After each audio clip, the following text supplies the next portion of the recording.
Welcome to day 1064 of What You Up To Now. Sharon Horne-Ellstrom here, and I'm thinking about magic soap. Magic soap because we're doing the Get Up and Go Challenge, day 27 today of our 30-plus day challenge.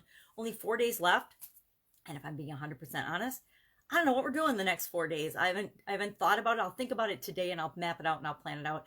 But we've gone through a ton so far, a ton of things. But basically, we've settled in on understanding and diving deep into the SOAP framework. We've gone through it with respect to all areas and aspects of our life. The 7 key areas and aspects of our life that I've learned and dealt with for decades are physical, mental, emotional, spiritual, financial, relationships, and contribution. And what we did is we did 3 days, or not 3 days, we did 4 days because there's 4 letters in the SOAP framework.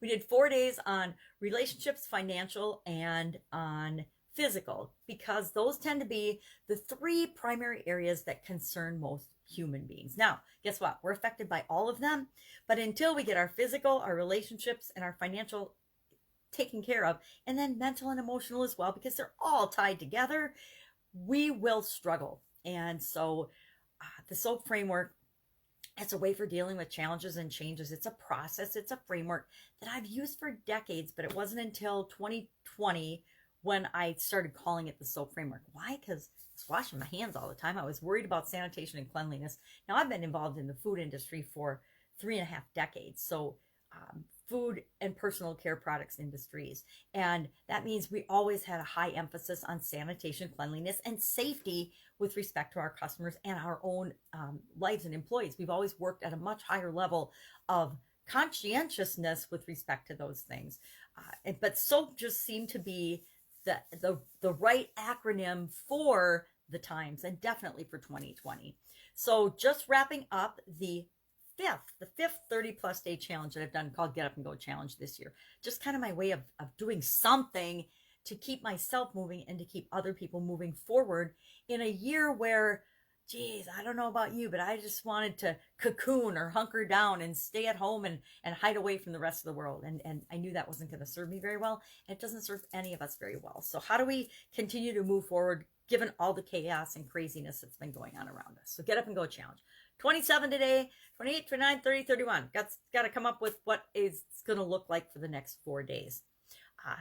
Not worried in the least. I don't have very many challenges these days coming up with content and ideas and things that we want to talk about and discuss. So that was Get Up and Go Challenge. Fun challenge today was about magic and looking and opening our eyes, because magic is all around us, which is kind of probably why I called this one Magic Soap. And who wouldn't like some magic soap? I would like some magic wrinkle removing soap. That would be awesome. So magic soap, we're on day 354, I think, of 354 of the fun challenge. It's 365 day challenge, so it'll run a little bit over into next year. Only because I didn't start until January 8th, because last year's 365 day challenge ran over into 2020. 2020 has just been a run on crazy year. So we'll finish that one up, and then we will hop into, I'm not telling you what the topic's going to be, a new challenge for 2021. And I think it's a really fitting challenge for 2021. Now, I wasn't sure fun was the best challenge for 2020, but it turns out a couple months into the year, it was the perfect daily thing to look for and to do in every single day of 2020, because some days have just been insane and haven't felt very fun, but in every one of those days I've searched out and looked for and found at least one fun thing, and that's made all the difference for me and for hopefully the people that have seen the fun challenge this year. Supersize Your Business Challenge today. I talked about Proverbs today. I didn't really share one specific one.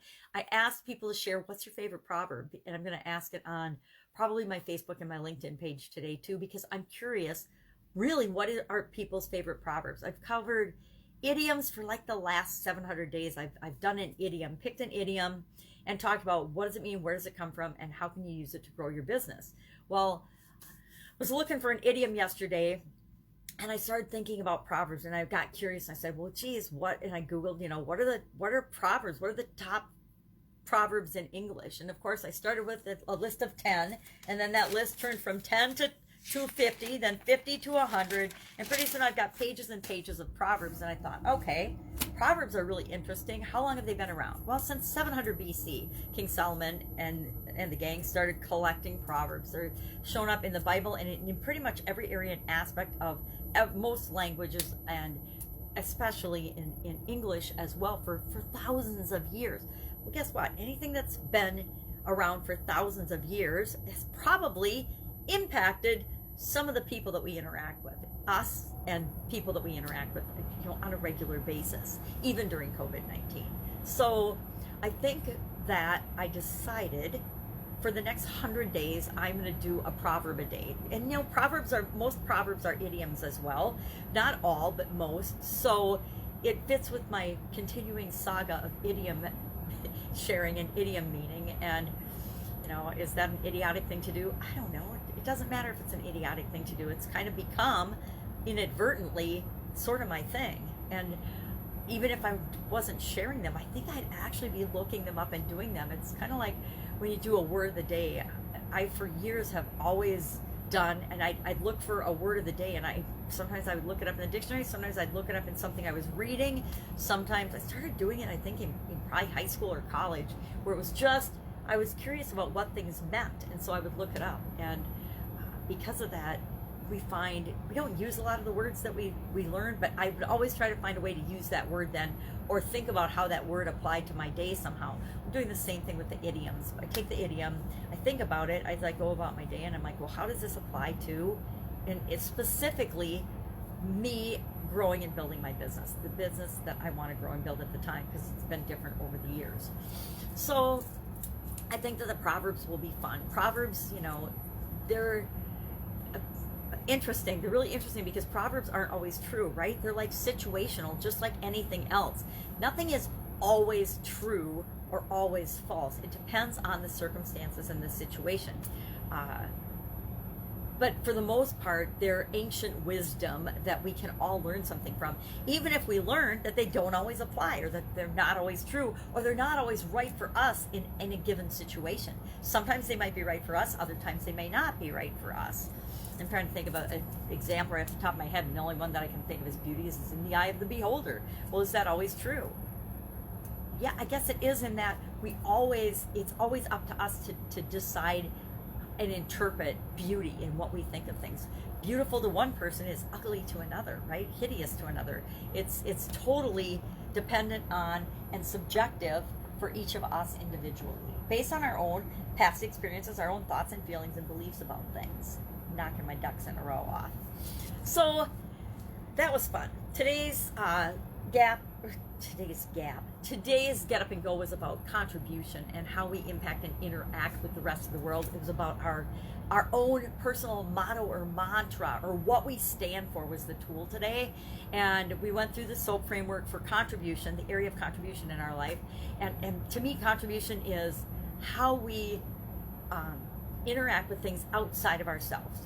Most of the areas and aspects of our life have to do more actually with us internally than externally. It starts with us first and goes out, and so does contribution. What is inside of us that we want to share with the rest of the world?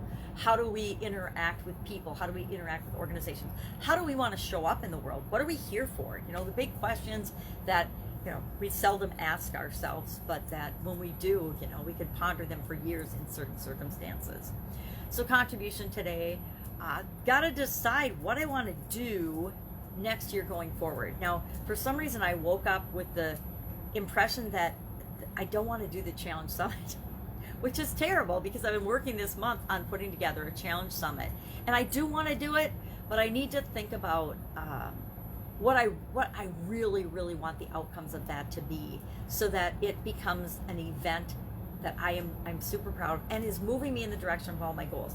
The end of the year for me is a time to ponder and look at everything, all the areas and aspects of my life, set my annual goals that are consistent with my long range lifetime goals, and break those down then into smaller pieces. I always do annual goals, then I have 90-day blocks that I work in.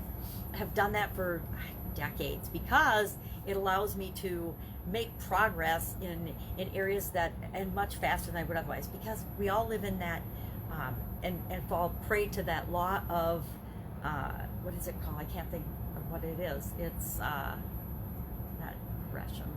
I can't remember. Maybe it's part of Murphy's Law, but we will fill up the amount of time that we allot to any given task. So if I say I'm going to have, I set myself a deadline for 3 months, 90 days to clean my basement or clean my garage or organize something or do a project, guess what? It will take me at the 90 days. I will not achieve that goal till right at the end and that 90-day mark. I will achieve it because when I set goals, I achieve them, but I will wait 2.5 months or whatever, and then the last week or two before my deadline, that's when I'll actually physically start to do that thing, to do the tasks that are involved in making sure the garage happens, unless I break my goals down in the beginning now and make plans. So I start with annual to 90 day, 90 day to monthly, monthly to weekly, weekly to daily, and I literally map those things out in pretty broad strokes, because I'm a lot more flexible as I've gotten older. I'm a lot more flexible with my plans. But I know that if I don't break the big things down and do the things on a daily and weekly and monthly basis to make sure that I'm going to achieve those goals, I will wait till the very end. And then and guess what? Sometimes I still achieve them because I'll hurry and bust my tail at the end of the year, but I found out that didn't feel very good to me. I like breaking things down and knowing that the daily things that I do are contributing to the whole. Just me. But this is my time of year to be doing that planning and that breaking down. And so there's a lot of stuff swirling through my mind as I'm working on that, because I do it for each area and aspect of my life. I don't just do it for my business goals or for my financial goals. I do it for my physical, my mental, my emotional, my spiritual, my contribution, and my relationships. And some of those areas, I need a little more work than others. So that is what I am working on. If I can help you in any way, Christmas is over, so I'm available. Just hit me up in the comments below if you have a question. I know that sometimes I've had a question and I'm like, geez, I just wish I had one person I could ask this besides Google, because Google gives me all kinds of nonsense I don't want. One person that's been there, done that, has some information or might be able to connect me to a resource that I don't feel like I personally can. Let me be that resource for you. All right, and again, I might not know the answer, but I guarantee I can hook you up with somebody or something that will help you get to the next step. All right, have an amazing day. I'll be with you tomorrow. I'll let you know what I'm doing as I transition from the brick and mortar corporate world of businesses to the online world. Take care.